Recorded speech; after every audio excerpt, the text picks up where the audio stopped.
একটা গ্রামে মলু নামে একটা লোক ছিল। সে রেল স্টেশনে কাজ করত, সব কিছু ঠিকই চলছিল। একদিন সে কাজ থেকে আসার সময় তার লেট হয়ে যায়, আর বাইরে বৃষ্টিও পড়ছিল, আর সে কোনো রিক্সাও পাচ্ছিল না। আরে আজকে তো বাড়ি যেতে খুব দেরি হয়ে গেল, এইদিকে বৃষ্টিও পড়ছে আর কোনো রিক্সাও পাচ্ছি না। কি করি, হ্যাঁ, রেল লাইনের পাশ দিয়ে হেঁটে যাই। তারপর মলু রেল লাইনের পাশ দিয়ে ছাতা নিয়ে হেঁটে যাচ্ছিল। সেখানে অনেক অন্ধকার ছিল, আর শুধু মলু সেখানে একাই ছিল, তার সাথে আর কেউ ছিল না। হে ভগবান, এখানে এত অন্ধকার, কিছুই দেখা যাচ্ছে না। আমি কি এই লাইন দিয়ে আসতে ভুল করলাম? তখনই মলুকে পিছন থেকে কে যেন ডাকে। মলু, মলু। যখন মলু পিছনে ঘুরে তাকায়, তখন সেখানে কেউ ছিল না। আরে আরে, এখানে তো কেউ নেই, তাহলে আমাকে পিছন থেকে কে ডাকলো? আমি যেটা ভাবছি ওটাই নাকি? না না, এটা হতে পারে না।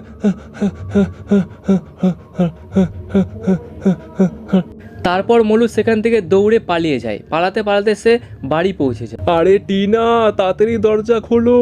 টিনা, টিনা, তাড়াতাড়ি দরজা খোলো, টিনা। আরে আরে, কি হলো তোমার? এত ভয় পেয়ে আছো কেন? আরে তাড়াতাড়ি ঘরে চলো, আজকে তো আমি একটুর জন্য বেঁচে গেলাম। আজকে আমার কাছ থেকে আসতে অনেক দেরি হয়ে যায়, তার জন্য আমি কোনো রিক্সাই পাই না। তার জন্য আমি রেল লাইনের রাস্তা দিয়ে আসছিলাম, তখনই কোনো একটা মহিলা আমাকে পিছন থেকে ডাকে, আর আমি পেছনে ঘুরে তাকাই। হে ভগবান, তুমি পিছনে ঘুরে কেন তাকালে? গোটা গ্রামবাসী বলে রেল লাইনের পাশ দিয়ে আসলে কোনো মহিলা যদি পিছন থেকে ডাকে, তাহলে পিছনে ঘুরে তাকাতে নেই, তাহলে সে তোমার পেছন পেছন বাড়ি পর্যন্ত চলে আসবে। আরে আমি তো পিছনে ঘুরে তাকাইছিলাম, তাহলে কি এখন ওই মহিলাটা, মানে ওই ডাইনিটা আমার পিছন পিছন আসবে আমার বাড়িতে?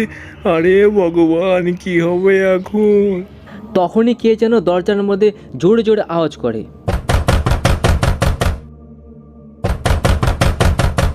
আরে এত রাত হলো, এখন আবার কে আসছে? নাকি সেই ডাইনিটাই? আরে আরে টিনা, যাও যাও না, দেখো কে আসছে। তারপর টিনা দরজা খোলার জন্য যায়। দরজা খোলার পর সে সেখানে কাউকেই দেখতে পায় না। আরে এখানে তো কেউ নেই। তারপর টিনা দরজা বন্ধ করে ঘরের দিকে আসছিল, তখনই কে যেন আবার দরজার মধ্যে বাড়ি মারে। আরে এখনই তো আমি দরজা খুললাম, সেখানে তো কেউ ছিল না, আবার কে চলে আসলো? তারপর টিনা আবার দরজা খুলে দেখে সেখানে কেউ নেই। মনে হচ্ছে এটা কোনো বাচ্চার কাজ, জানে বুঝেই বদমাশি করছে। তারপর টিনা দরজা বন্ধ করে ঘরের ভিতরে চলে যায়, কিন্তু বাইরে সেই ডাইনিটা মলুর অপেক্ষা করছিল। মনে হচ্ছে টিনা এটা কেউ জানে বুঝেই বদমাশি করছে। তখনই কেউ আবার দরজার মধ্যে বাড়ি মারে। আরে টিনা, তুমি এবার দাঁড়াও, এবার আমি যাচ্ছি, এই বাচ্চাগুলোর বদমাশি করা আমি বার করছি, দাঁড়াও। তারপর মলু দরজা খোলার জন্য যায়। সে দরজা খোলার পর সে এমন কিছু দেখে নেয় যে তার চোখটা খোলাই থাকে।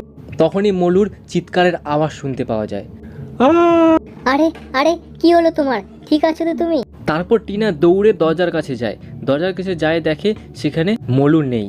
হে ভগবান, এ কোথায় গেল? তখনই একটা গ্রামবাসী টিনার কাছে দৌড়ে আসে। আরে টিনা বোন, সর্বনাশ হয়ে গেল, মলুকে কোন মহিলা টেনে টেনে রেল লাইনের দিকে নিয়ে গেল। কিন্তু একটা মহিলা একটা পুরুষকে কিভাবে টেনে নিয়ে যেতে পারে? আরে ওটা একটা সাধারণ মহিলা না। তার পাগুলো উল্টো ছিল, আর ওটা সেই ডাইনিটা হয়, যেটাকে মানুষ মাঝে সাঝে রেল লাইনের পাশে দেখতে পায়। হে ভগবান, এখন কি হবে কালু দাদা? ওকে বাঁচাতে হবে, চলো আমার সাথে, তুমি চলো। তারপর তারা কিছু গ্রামবাসীকে নিয়ে রেল লাইনের দিকে যায়। সেখানে খুব অন্ধকার ছিল। আরে মলু ভাই, তুমি কোথায়? তুমি কি আমাকে শুনতে পাচ্ছ?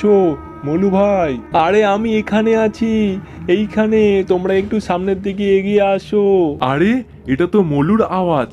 আরে ভাই চলো, সবাই সামনের দিকে চলো। তারপর তারা মলুর গলার আওয়াজ শুনতে পেয়ে তারা সামনের দিকে দৌড়ে যায়। সেখানে গিয়ে তারা এমন জিনিস দেখতে পায় যেটা দেখার পর তাদের চোখ আর বন্ধ হয় না, চোখ খোলাই থাকে যায়। এই ডাইনিটা মলুকে সেই রেল লাইনের কাছে গর্ত করে ভিতরে ঢুকিয়ে রেখেছিল। তার গোটা শরীরটা মাটির নিচে ছিল, আর তার মাথাটা উপরে ছিল। আরে মলু ভাই, তোমাকে মাটির নিচে কে পুঁতে রেখেছে? আরে ভাইরা, তোমরা আমাকে বাঁচাও, এই চুড়েলটা আমার এই অবস্থা করে রেখেছে। আমি জানি এই চুড়েলটা আশেপাশেই কোথাও না কোথাও আছে। যদি এখন একটা রেল এসে যায় তাহলে তো আমি একদম শেষ। আমাকে তাড়াতাড়ি তোমরা বাঁচাও। তারপর গ্রামবাসীরা মলুর মাথা ধরে উপরের দিকে টানতে চালু করে। আরে মা রে, মারলো এরা। আরে তোরা কি আমার মাথা দেহ থেকে আলাদা করতে চাচ্ছিস করছিস নাকি আমাকে বের করছিস? আরে ছাড় ছাড় ছাড়, আমাকে ছাড়, আমাকে মেরেই ফেলবে এরা, ছাড়। তখনই সেখানে ভয়ানক আওয়াজ আসতে শুরু করে। আরে ভাই তোরা কি করছিস? তাড়াতাড়ি আমাকে এখান থেকে বের কর। আমি বুঝতে পারছি এই ডাইনিটা এখানেই আশেপাশে কোথাও আছে। তাড়াতাড়ি আমাকে বের কর, না হলে চলে আসবে। তখনই ডাইনিটা তাদের সামনে এসে দাঁড়ায়। সেই ডাইনিটাকে তারা দেখতে পায়, তাদের অবস্থা একদম খারাপ হয়ে যায়। আরে বাপ রে, মার গিয়া রে, এটা তো সেই ডাইনিটাই, যেই ডাইনিটা রেল লাইনের আশেপাশে ঘুরে বেড়ায়। এখন কি করব? আরে ভাইরা, আমি বলছি চলো এখান থেকে আমরা পালাই, নাহলে এ কাউকেই ছাড়বে না। আরে ভিতুগুলা কোথায় যাচ্ছিস আমাকে ছেড়ে? তোরা যদি এইভাবে চলে যাস তাহলে আমার কি হবে? আমি তো শেষ। না না, আমি তোমাকে ছেড়ে কোথাও যাব না। তোমরা যাচ্ছ যাও, আমি ওকে ছেড়ে কোথাও যাব না।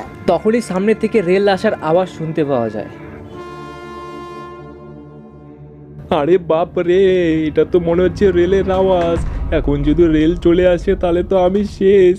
আর এই গ্রামবাসী তাড়াতাড়ি আমাকে বাঁচা, আমাকে এখান থেকে বের কর। তারপর গ্রামবাসী মলুকে আবার বের করার চেষ্টা করে। তখনই সেই ডাইনিটা চিল্লাতে চালু করে। আরে বাপ রে, এই চুড়াল তো আমাদের কাউকেই ছাড়বে না। ভাগো সবাই ভাগো। তারপর পুরো গ্রামবাসী রেল লাইন থেকে দৌড়ে অনেক দূর চলে যায়। আর এইদিকে রেল অনেকটা কাছে চলে আসে, আর টিনাও সেই রেলটাকে দেখতে পায়। এখন আর তোকে কেউ আমার কাছ থেকে বাঁচাতে পারবে না। আমি এখন তোকে মেরে তোর আত্মাটাকে ক্যাদ করে আমি আরো বেশি শক্তিশালী হয়ে যাব। আরে টিনা, আর কিছু করে কোনো লাভ নেই। ট্রেন অনেক কাছে চলে আসছে। তুমি চলে যাও, তুমি চলে যাও, আমি আর বাঁচবো না। না না, আমি তোমাকে ছেড়ে কোথাও যাব না। মরবো তো একসাথেই মরবো। আরে টিনা, তুমি এটা কি করছো? সরে যাও ওখান থেকে। আরে ট্রেন কাছে চলে আসছে, সরে যাও। আরে পাগল মহিলা, তুই এটা কি করতেছিস? সামনে থেকে সরে যা। তুই আমার শিকার না, তোর স্বামী আমার শিকার। তোর স্বামী আমাকে পিছনে ঘুরে দেখছিল, ওই আমার শিকার, তুই আমার শিকার না। সর সর, সামনে থেকে সর। কেন পাগলামি করছিস? আরে ডাইনি, আমি আমার স্বামীকে ছাড়া থাকতে চাই না। মরবো তো আমরা একসাথেই মরবো। আর এইদিকে সেই ট্রেনটা খুব কাছে চলে এসেছিল। সেই ডাইনিটা টিনার স্বামীর প্রতি সেই ভালোবাসা দেখে সেই ডাইনিটার মনটা চেঞ্জ হয়ে যায়, আর তার আগেকার কথা মনে পড়ে যায়। আরে ভাই লোক, দেখো ট্রেনটা খুব কাছে চলে এসেছে। এখন আর এদেরকে কেউ বাঁচাতে পারবে না।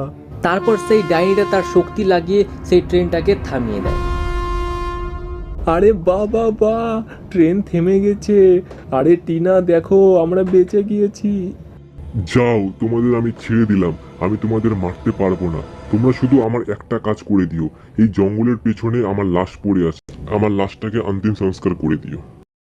তারপর গোটা গ্রামবাসী সেই ডাইনিটার লাশটা খুঁজে নিয়ে তার লাশটাকে জ্বালিয়ে দিয়ে তার অন্তিম সংস্কার করে দেয়। তারপর থেকে সেই রেল লাইনের পাশে কোনো ডাইনিরই আওয়াজ শুনতে পাওয়া যায় না।